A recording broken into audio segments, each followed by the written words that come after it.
All right, now that we've got our RBM structure down, 2 layers, no messy intralayer connections, and a bunch of weighted handshakes between the visible and hidden units, it's time to see this thing in action. How does an RBM take in raw data and start making sense of it? Well, that's where the forward pass comes in. Imagine you walk into your favorite coffee shop. You don't even have to think. Your brain already knows what you're going to order. Maybe you're a latte person, or perhaps today feels like a double espresso kind of day. Your decision isn't random, it's based on your past experiences, preferences, and a little bit of your mood. In a way, your brain just performed a forward pass. It took input, you walking into the shop, ran it through a hidden layer of internal preferences, and came out with an output, your order. That's exactly how an RBM works, but instead of coffee orders, it deals with data. The forward pass starts when the visible layer, our input data, gets activated. Each node, or neuron, in the visible layer represents a feature of the data set. This could be things like whether a user has watched a movie, purchased a product, or even which pixels are dark or light in an image. The RBM takes this information and sends it to the hidden layer, but not all at once. It applies weights to decide how strongly each visible unit influences each hidden unit. Think of it like tuning a radio. Some stations come in crystal clear, strong weights, while others are full of static, weak weights. The RBM is constantly adjusting these dials to find the best balance. Once the hidden layer has received its signals, it computes activation probabilities, essentially asking, based on what I've been given, how likely is it that I should turn on? This step is where the RBM starts to recognize patterns, making connections between features that might not have been obvious at first glance. Let's put this into perspective with a real-world example.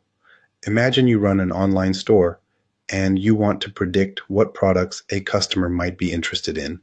The visible layer takes in data like past purchases, items viewed, and even browsing time. The hidden layer then processes this data, spotting underlying relationships.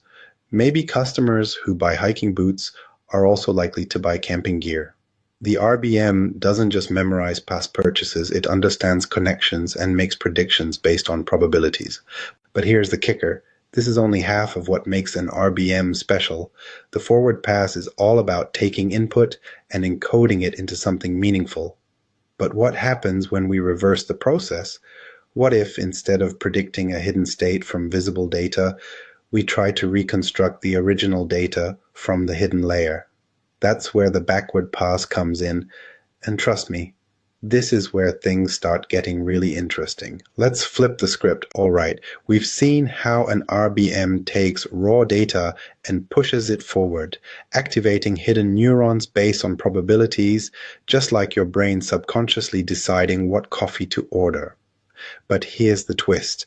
RBMs don't just stop at understanding data. They take it a step further. They try to recreate it. This is where the backward pass comes in, and it's what makes RBMs truly unique. Let's say you're an artist and someone shows you a half-finished painting. Your job? Fill in the missing details.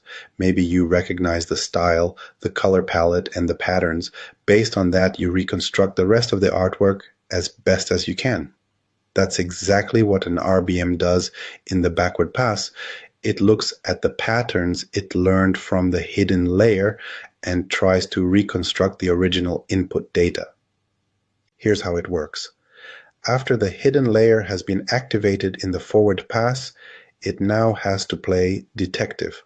It takes the learned features and predicts what the input data should have been. Each hidden unit sends signals back down to the visible layer, reconstructing the original input based on the learned probabilities. The goal?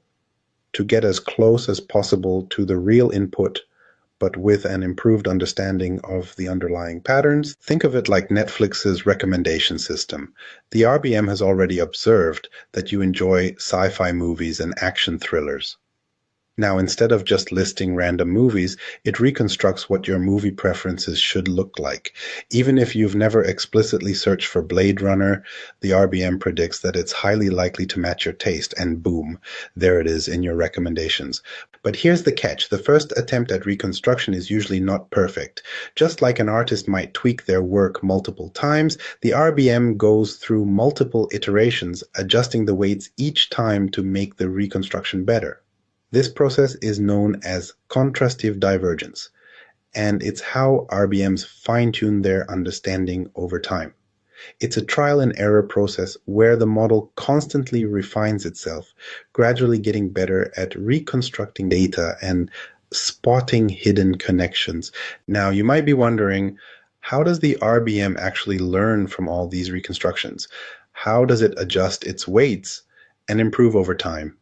That's the million-dollar question, and the answer lies in one of the most fascinating aspects of RBMs, weight updates. And trust me, this is where the real magic happens. Let's dive in. Here, now we're getting into the good stuff. We've seen how an RBM takes in raw data, processes it in the forward pass, and then reconstructs it in the backward pass. But let's take a step back and ask a bigger question. How does an RBM know what's important and what's just noise? Imagine you're packing for a trip, but your suitcase is tiny. You can't take everything, so you have to make smart choices. Do you really need 5 pairs of shoes? Probably not.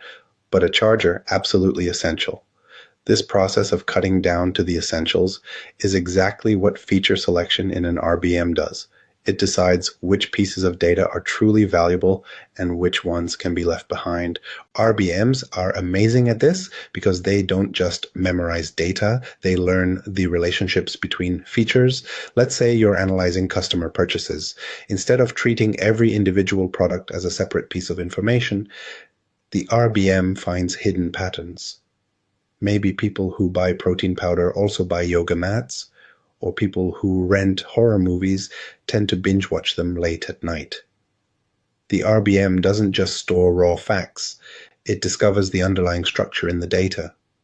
This makes RBMs super useful for tasks like dimensionality reduction, reducing a massive dataset into a smaller, more meaningful set of features. Think of it like compressing a song into an MP3 file. The original sound quality might be massive, but with smart compression, you still retain the essence of the music while stripping away unnecessary noise.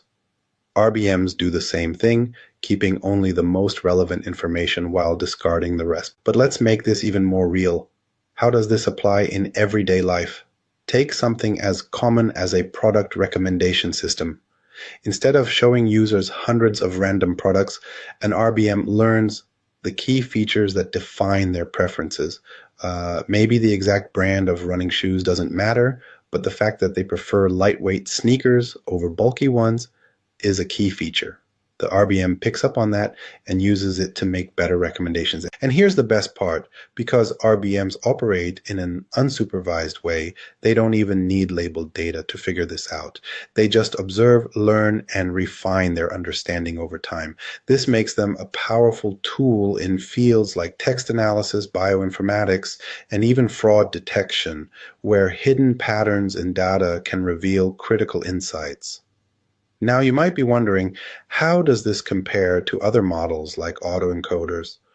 Are RBMs still the best choice for feature selection, or have they been replaced by newer deep learning techniques? That's exactly what we're about to explore next.